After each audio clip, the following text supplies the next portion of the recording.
Station గన్పూర్లో Indira వర్గీయుల media సమావేశం.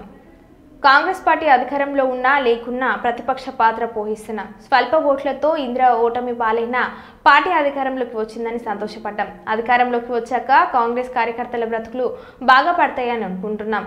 వేరే పార్టీతో గెలిచి మా పార్టీలోకి వచ్చిన కార్యం మాపై పెత్తనం చేస్తే ఎలా ఉంటుంది?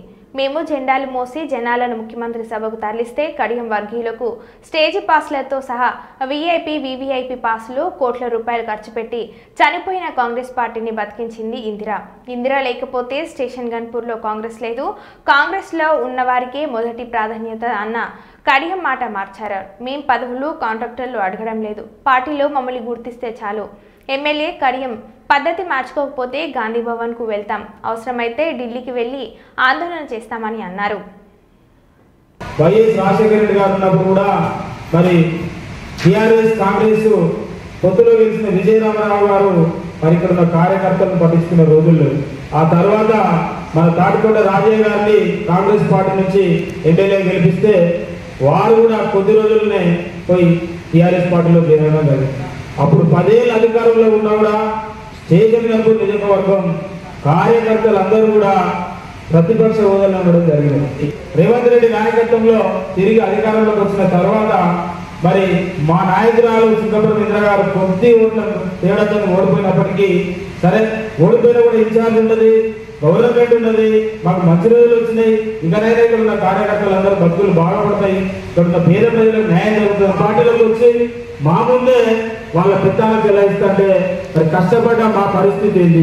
మరి మొన్నటికి మొన్న ఇక్కడ ముఖ్యమంత్రి గారి ప్రోగ్రాం జరిగితే మరి కనీసం ఇక్కడ ఏ మండల స్థాయి లీడర్లకు కానీ కష్టపడులకు కానీ ఒక్క స్టేజీ పాస్ కూడా మాకు రాదు. కేవలం వాళ్ళతో పార్టీలో చేరిన వాళ్ళకే స్టేజీ పాసులు ఉంటాయి, వాళ్ళకే విఐపీ పాసులు ఉంటాయి. మరి మేము జనాలను తరలించే వరకు మరి జెండాలు మోసే వరకు మీటింగ్ల వరకు మా పని అవుతారు. మరి మేము కష్టపడే పార్టీ కోసం సేవ చేస్తే కాంగ్రెస్ పార్టీ సిద్ధాంతాల కోసం కష్టపడి మేముంటే కాంగ్రెస్ పార్టీ లైట్ ఆడకుండా మేమున్నాం. మరి వివిధ పార్టీలలో పదవులు అనుభవించి డబ్బులు సంపాదించుకొని మళ్ళీ మా పార్టీలోకి వచ్చి మా మీద పెత్తనం చెల్లిస్తున్నారు. కాబట్టి అధిష్టానమైన రేవంత్ రెడ్డి గారైనా మరి ప్రత్యేకంగా స్టేషన్ గన్పూర్ మీద మీ దృష్టి పెట్టాలి. ఇటు హన్మకొండ జిల్లా అధ్యక్షులు నాయన రాజేంద్ర రెడ్డి గారైనా, జనగాం జిల్లా మరి అధ్యక్షులు కొమ్మూరు ప్రతాప్ రెడ్డి గారైనా ఒక్కసారి మీరు ఆలోచన చేయాలి. ఇక్కడ 2 సార్లు ఎమ్మెల్యేగా పోటీ చేసిన సింగపురం ఇందిర గారు కోట్ల రూపాయలు ఖర్చు చేసుకుని చనిపోయిందనుకున్న కాంగ్రెస్ పార్టీకి జీవం పోసి మరి ఇలా పార్టీ ఇక్కడ బతుకున్నదంటే సింగపురం ఇందిర గారు ద్వారా. వారి ద్వారా ఇందిర గారు లేకపోతే ఇక్కడ కాంగ్రెస్ పార్టీ లేదు. అది మొత్తం తెలంగాణ రాష్ట్రానికి కూడా తెలుసు. ఇదే సభలో మొన్న జరిగిన ముఖ్యమంత్రి గారు పెట్టిన మీటింగ్ లో మరి ఎమ్మెల్యే గారి ఎలక్షన్ల అప్పుడు అదే మీటింగ్ లో ముఖ్యమంత్రి గారు వచ్చి మరి అక్కడ చెప్పడం జరిగినది.